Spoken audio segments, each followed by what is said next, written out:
Hello friends, welcome back to our channel Nityanand academy. लक्ष्य आपका साथ हमारा। मैं doctor Pragati Srivastava and I am going to continue our topic discovery of protons.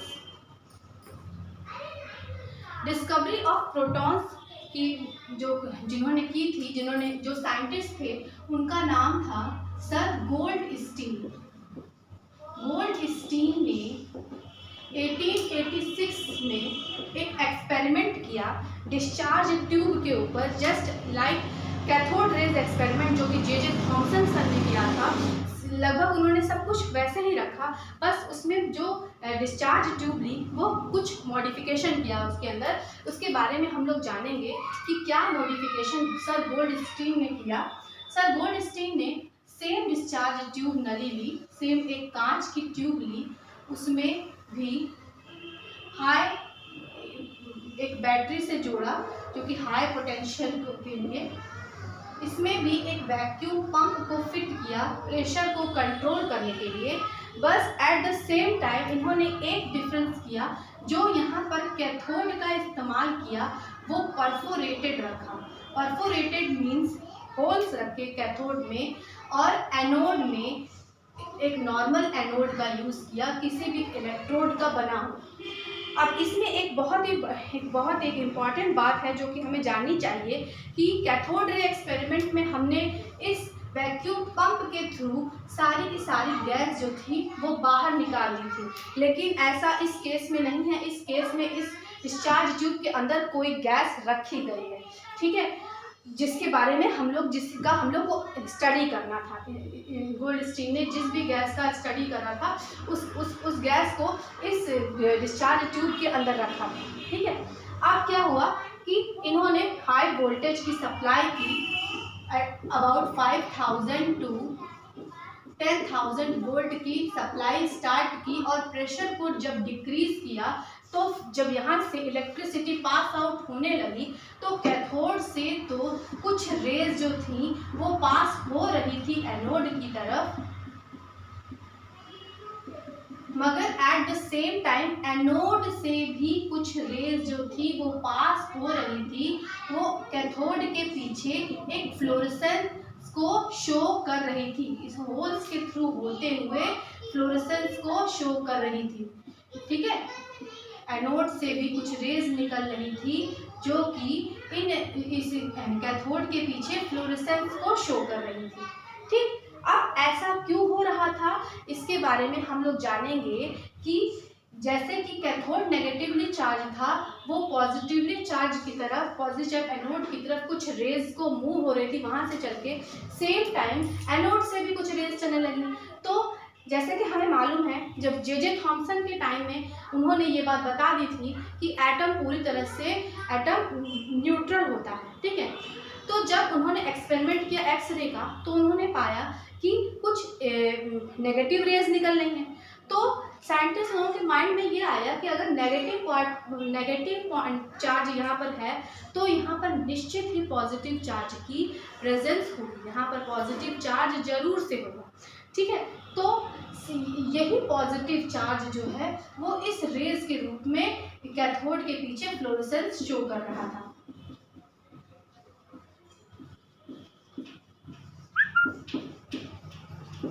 ठीक है। तो क्योंकि ये रेज जो थी एनोड की तरफ से साइड से निकल रही थी, इसलिए इन्हें हम लोग एनोड रेज कहते हैं, और पॉजिटिव रेज कहें या फिर कैनाल रेज कहें, क्योंकि ये कैनाल से होते हुए निकल रही हैं तो कैनाल रेज कहें, ठीक है।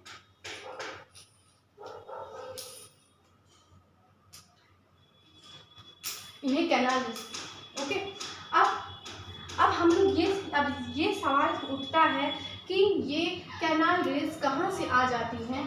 तो सपोज करते हैं कि इस डिस्चार्ज ट्यूब में हाइड्रोजन गैस है, ठीक है। हमने ये सपोज किया कि इस डिस्चार्ज ट्यूब में हाइड्रोजन की गैस है, क्योंकि हाइड्रोजन का एटॉमिक नंबर 1 होता है। तो जब इसमें हाई पोटेंशियल अप्लाई किया गया लो प्रेशर पर, तो इसमें से 1 इलेक्ट्रॉन जो है वो बाहर निकल जाता है और कैथोड रे के रूप में एनोड की तरफ बढ़ने लगता है। तो एट द सेम टाइम जो प्रोटॉन इस इलेक्ट्रॉन को न्यूट्रलाइज कर रहा था वो भी तो अब छूट गया, उसका भी तो बैलेंस टूट गया, स्टेबिलिटी उसकी भी गड़बड़ा गई, स्टेबिलिटी उसकी भी गड़बड़ चल गई। तो उसमें तो वो जो है वो भी प्रोटॉन पॉजिटिव रेज के रूप में परफोरेटेड कैथोड के बैक साइड ये भी एनोड से कैथोड की तरफ मूव करने लगा और एक फ्लोरेसेंस शो कर रहा था। ठीक है, तो यही रीज़न है, ये एक बहुत ही मेजर इम्पॉर्टेंट बात होती है कि एनोड रेज में आयनाइजेशन की पावर होती है। जो भी गैस इस डिस्चार्ज ट्यूब के अंदर फिल्ड अप होती है वो उस गैस को आयनाइजेट कर देता है। वो किसी भी प्रकार की कोई भी गैस हो, चाहे हीलियम हो, चाहे नियॉन हो, चाहे एनी गैस हो, वो उसे आयनाइज कर देता है। ठीक है, तो अब हमने ये जान लिया कि ये एक्सपेरिमेंट कैसे परफॉर्म हुआ। अब हमें ये जानना है कि इस एनोड रेज की प्रॉपर्टीज़ क्या क्या होती हैं। इस एनोड रेज की प्रॉपर्टीज़ सबसे इम्पॉर्टेंट बहुत सारी इसमें प्रॉपर्टीज़ है, लेकिन फर्स्ट प्रॉपर्टीज़ ये है कि ये स्ट्रेट चलती है। ये एनोड रेज स्ट्रेट मूव करती है जस्ट लाइक लाइट। इसके रास्ते में अगर कोई भी मटेरियल कुछ भी थिंग रख दी जाए तो उसकी शैडो हमें दिखाई देती है। इससे ये पता चलता है कि एनोड रेज जो होती है वो स्ट्रेट लाइन में चलती है, मूव करती हैं। फिर दूसरा इम्पॉर्टेंट टॉपिक क्या होता है कि इन रेज में भी कुछ मास होता है। इसको डिस्कवर करने के लिए साइंटिस्ट ने एनोड रेज के रास्ते में भी एक व्हील रख दी, एक पंखा रख दिया था। तो वो पंखा भी मूव करने लगा था। तो उससे ये प्रूफ हो गया कि ये रेज जो होती हैं ये भी इन रेज में भी कुछ मास होता है, कुछ काइनेटिक एनर्जी होती है जो कि जिसकी वजह से ये फैन भी मूव करने लगता है। फिर नेक्स्ट क्या होता है, मास। और तीसरा पॉइंट है कि यदि हम इस डिस्चार्ज ट्यूब के रास्ते में, डिस्चार्ज ट्यूब है, सॉरी मैंने इसको इरेज कर दिया, फिर से मैं बना देती हूँ। इसमें परफोरेटेड कैथोड और एनोड,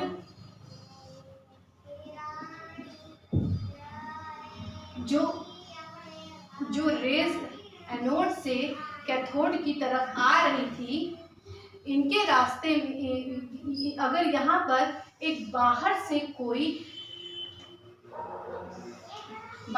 कोई इलेक्ट्रोड, पॉजिटिव इलेक्ट्रोड और दोनों साइड, एक साइड नेगेटिव इलेक्ट्रोड रख दिया जाए तो ये, क्योंकि ये खुद में पॉजिटिव रेज होती हैं तो ये नेगेटिव की तरफ मूव कर जाएगी, तो ये नेगेटिव चार्ज की तरफ मूव करने लगेंगी।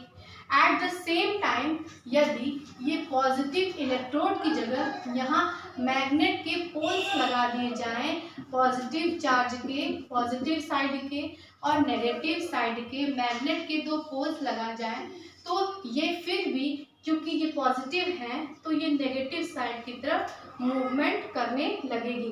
ठीक है, क्लियर है? तो ये हमने प्रॉपर्टीज़ पढ़ी इस प्रोटॉन्स के बारे में, इस एनोड रेज की प्रॉपर्टीज़ पढ़ी।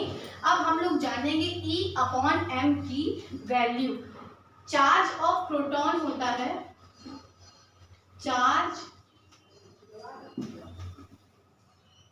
चार्ज ऑफ प्रोटॉन होता है 1.602 into 10 to the power minus 19 coulomb, 1.6 into 10 to the power minus 19 coulomb. और mass of proton 1.602 into 10 to the power minus 27 kg और 1.602 into 10 to the power minus 24 ग्राम। अब हम E/m की value जब निकालेंगे इसकी, तो उसकी वैल्यू आई थी 9.5 into 10 to the power 8, 9.5 into 10 to the power 4 coulomb per gram. ये आई E/m की वैल्यू। अब यहाँ हमें एक बात जाननी है कि E/m की वैल्यू ऑफ प्रोटॉन जो होती है वो डिपेंड करती है नेचर ऑफ इलेक्ट्रोड के, जो इलेक्ट्रोड इस डिस्चार्ज ट्यूब में था, और नेचर ऑफ गैस की, जो कि उस डिस्चार्ज ट्यूब में फिल्ड अप थी। तो हर गैस का अपने गैस का एटॉमिक नंबर अलग होता है, number of protons, number of electrons her gas में डिफरेंट होते हैं। इसलिए क्योंकि ये नेचर ऑफ गैस पर, इलेक्ट्रोड पर डिपेंड करता है, इसीलिए E/m की वैल्यू जो होती है चेंज होती जाती है, ठीक है। लेकिन E/m की वैल्यू कैथोड रेज के केस में एक कांस्टेंट होती है, ठीक है। तो आज का लेक्चर हम लोग यहीं समाप्त करते हैं। मेरे हिसाब से ये लेक्चर भी आप लोगों को अच्छा लगा होगा। तो keep watching our channel Nityanand academy. लक्ष्य आपका साथ हमारा। Thank you. अब मैं नए टॉपिक के साथ फिर से मिलूंगी आपसे। धन्यवाद।